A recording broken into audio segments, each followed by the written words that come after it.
Hello everyone. I am doing my best to do a recorded video today. So real quick, I want to thank you for liking and subscribing to my channel. My name is Geneva, and I am a multidimensional metaphysical soul coach. And in a later video, I will go into what that is.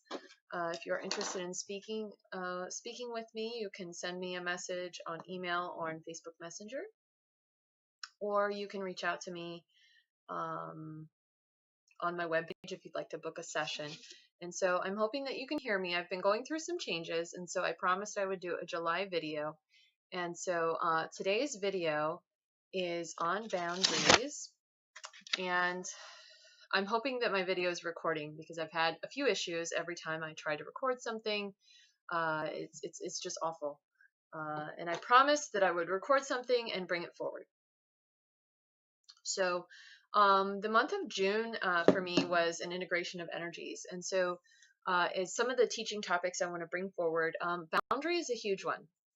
And so as I do like to break everything into the mental, emotional, and spiritual, physical sections, most people are not understanding truly how important boundaries are. And so I have learned this in my own life, how important it is to not only have that self-love for yourself, but to bring it forward into your life. And so part of doing that is the four aspects of your human identity you do have to respect and protect. So one big thing that for me has been spiritually.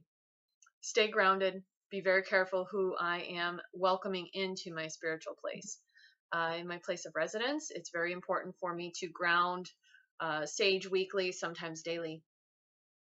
In my office, in my physical space, I do have to clear the mental, emotional, spiritual bodies so that my clients can have the best healing possible.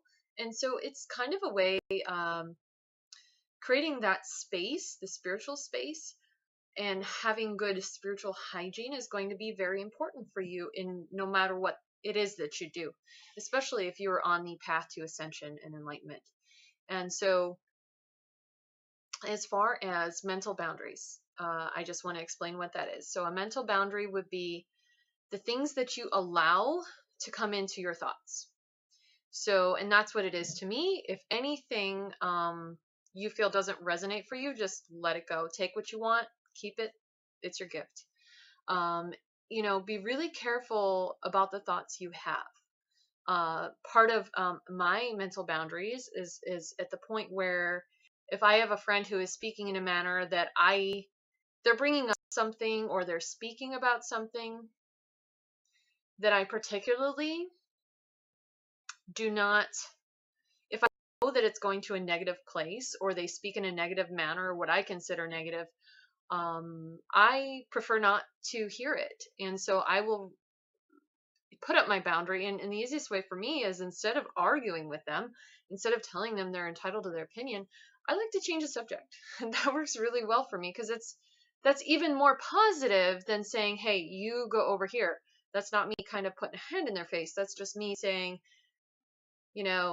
hey, acknowledging you, and I'm not saying you're doing anything wrong, but that's energetically, I'm like, I'm just going to go over here for a while. And so people will learn how to treat you when you assert your mental boundary, because when they do, they'll recognize that when you talk about good things, you come towards them. When they talk about bad things, you kind of go away. And so I found that mental boundary is actually quite easy. Now, in my own personal life, I find myself with a smaller circle of people, but I find that I don't have to clear my spaces as easily. Because when people come into my space and that interject that negativity, if I do not push it out, it's going to become part of my human identity, and I'm not about that. I'm about vibing as high as I can. On days off, I really don't talk to anybody if I have an issue. I really don't reach out to friends unless I feel like they may need me, and then I'll reach out. And so it's not a big deal. So if that's something that helps you, and I've had it come into my energy field where people in particularly want to argue with you. And the moment they want to argue with you, I don't really believe that everybody's entitled to their opinion. I really only give my opinion when I'm paid for it. And even when I'm paid for my opinion, I ask if that's what they really want, because they know I'm going to give that. And so part of withholding your mental boundaries is actually a really great way to hold integrity for yourself.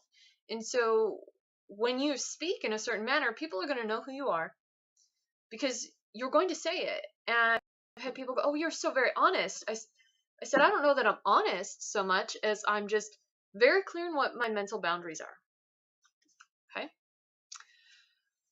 Emotional boundaries. Emotional boundaries can be really tricky if you're an empath. So emotional boundaries, if you're an empath, is just if people are going to share a unified field with you and send you emotions, you can send it back. If you are watching a movie and somebody else is crying and you feel it, I mean, that's okay. Like, I love to share and transmute energy with other people and just take that sorrow and transmute it. For me, when I transmute strong emotions, except for sadness, I cry. So a lot of humans mistake that crying for sadness. For me, if I'm angry, my eyes. If I am upset, I'm going to, not necessarily upset, but if I'm frustrated, I'm going to cry. If I am angry, I'm going to cry. If I am afraid, if I get very afraid, scary movies, I will cry. Sadness, I don't cry. And so, know yourself, know what your emotional boundaries are. For me, if I'm dealing with a client with grief and they are in the grief process, I do have to wear my tourmaline. I do have to wear and it comes out too in Reiki sessions when people tell me like their deepest, darkest secrets. And it is sad. If there is a grief there, it will touch my heart space and I will cry. And for me, I'm there to be strong for them. And so that's okay to a point, but not to a point where it's going to keep them from opening up. And so that's how I protect myself as an empath. I also don't put myself in situations that's going to make it difficult for me. I don't like to spend my days crybabying, and but that's a part of who I am. That's how I transmute emotions is through tears. That's how I process. That's not everybody. There's some people that I know that I've dealt with that they never cry. They always tell me, I never cry. Well, that's not in balance either. And so you really want to get in touch with that, which will really help you. And there's really not much to emotional boundaries other than being able to feel your emotions and have a normal response and be okay with having a normal response. Now, there are some things that are going to keep you from having a normal emotional response. Antidepressants, antipsychotics, any of those things, any medications are actually going to keep you from feeling your emotions. And so that's not a healthy thing either. And there's a lot of people that believe those medications have purpose, and I'm sure that they do believe that. That's not my belief. That's not been my experience. Let's see. Moving on to spiritual boundaries. So I apologize. I'm trying to keep my videos short. I am moving a lot of things around and cleansing my healing space right now. So I haven't decided where I want to put my camera, but I think I'm going to be doing more videos from home just to make things a little bit easier. But anyways, spiritual boundaries. Anybody's belief systems. If people want to send you videos on the internet and you didn't ask for them, I love it. Like I had a beautiful talk with a beautiful starseed today, and he says, "Can I send you this?" Absolutely, send me this. Don't just out of the blue, unless you've spoken to somebody, don't just start sending them things. For me, I'm starting to get new Facebook friends. I want you to introduce yourself. I don't have any personal pictures on Facebook. If I'm friending you and you want to know about me, I will send you a personal picture if you need to see that. or I'll send you a video. The only people who are allowed to see what I look like would be going to my YouTube channel, because that's how I'm creating my sacred space. Is if you think you're going to influence me with any negativity, it's not going to happen. So I set that boundary for myself. And I've had people too. I've had friends ask me about future channelings, and they basically said, "Well, I don't believe in that." Okay, well, use discernment. This is me. That is you. And so that's something that's really helped with me. Physical boundaries. Physical boundaries are easy, but they're multifaceted. There's something called informed consent. Now, I work in the state of Illinois as a body worker. So I work on physical bodies, and I help people heal their physical human bodies. I have a informed consent. I have a state medical license that basically says, in my scope of practice, in order for me to receive payment for my services, I have to let people know I am not a doctor. Massage is not sensual in any way, basically, and this is to help facilitate. I'm not healing you, I'm just assisting. And so, and let them know this is what we're going to do. First time somebody comes in, does a session with me, I want to let them know this is a safe place. We're going to do this in a way that's respectful to you. And everything should be done that way. And I've seen where there's been an imbalance in the universe with this, where just in relationships in general, and it is very important that you don't just lay your hands on somebody, and you create that space. Touch, physical touch is such a healing modality, and humans are in a deficit for touch. It's even been studies have shown that babies cannot live without human touch, and so they cannot live in a healthy way in any way. So having your touch needs met are very important, but also to make sure that it stays in balance. And but also think about it in this way: are you getting consent? And there's a lot of male and female relationships where maybe the man isn't really getting consent, and make sure that consent is there. And yes, there's body language, but we're reaching a point of disclosure. And as this happens, people are going to act in a more honest way, good or bad. And so just keep those boundaries in place, and you'll see it, you'll feel it. For me, I do not feel very comfortable being touched, and that's because I'm always healing. So I'm just very particular on, I hug my friends, but if I'm not connected with you, if I'm not doing work with you, I don't want to take on any of your energy, because I have a lot to do as it is, and I don't trust that my energy will stay my own.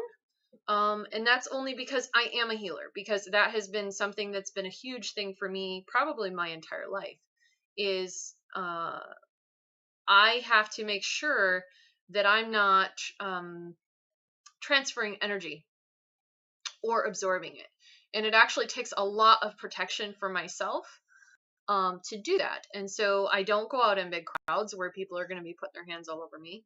And so that's how I keep my physical boundaries. So if that's something that helps you, then do that. The sexual boundaries, you're going to pick up information and energy from other people. So don't just, if you feel like you need to have sex with this person and that person, just understand that you're going to take on some of their energy. So just be mindful of that. If that's what you want to do, go for it. That's not what I like to do, because I don't know them well enough to know if they have anything attached to them that's something I don't want to take on for healing. So I'm very particular. But again, that's me. And near the end of the video, if you've made it this far, I just want to bring up that a lot of what I've learned, a lot of the information I've learned is actually from animals. And so there was a trainer that when I went to school to learn massage on horses, that when she talked about teaching a horse how to do like a piaffe, which is like dancing in place, you know, she basically said she would take her finger and kind of poke them in the leg until they would move. So she would activate them to move. And she liked to say, you know, that this is me, that is the horse. If I weigh 150 pounds, that horse weighs 1,000 pounds, right? I'm in control of my 150 pounds, right? That 1,000 pounds is theirs. You let their energy be theirs. I let my 150 pounds be mine. And at no point does that change. Okay?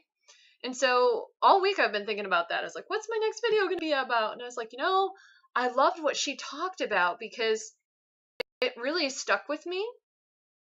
So then I have such respect for my clients. I have such respect for knowing that what I do, say, speak, the way I feel, just the way I approach anything and everything is going to have a equal reaction in other entities. And so the question is, are you willing in your boundary to maintain your 150 pounds and allow them to have their 1,000 pounds, and you guys can work symbiotically together and make a beautiful thing happen without either one of you giving up your boundaries. And so I believe that that's where we're going with everything, metaphysically.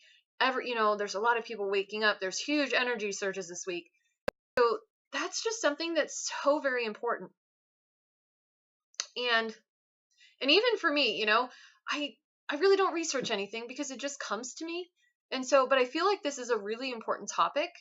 And there's a few other topics I'm working on, but there's so much that comes through that, like this, the last month of June, I would have had to do video after video after video 5 or 6 times a day just to get all the information out. And I would write it down. And finally, you know, I'm not writing anything out. I just went and did a meditation, and my angels are like, hey, we got you. It's like, all right, here, cool video. So that's where I'm going to leave it. And I'll try to do another live video tonight. I may do start putting out some of my tarot card readings. I do an energy healing with it. So just right now, month of July, being of service, every way, shape that you're meant to be. And so just keep doing that. So I hope you enjoyed today's video. I really tried to get in a lot of information. So if you made it to the end, thank you so much. Finding me on Facebook under Geneva, the multidimensional metaphysical soul coach. And I wish I could shorten it, but that's really what puts the whole blanket of everything into one. And so I look forward to my sessions this week. If you have one scheduled with me, I cannot wait to meet you. And I'll leave it there. I'm sending you guys light, and be kind to everybody, and be really mindful about your boundaries from here on out. So I hope this has helped you. Namaste.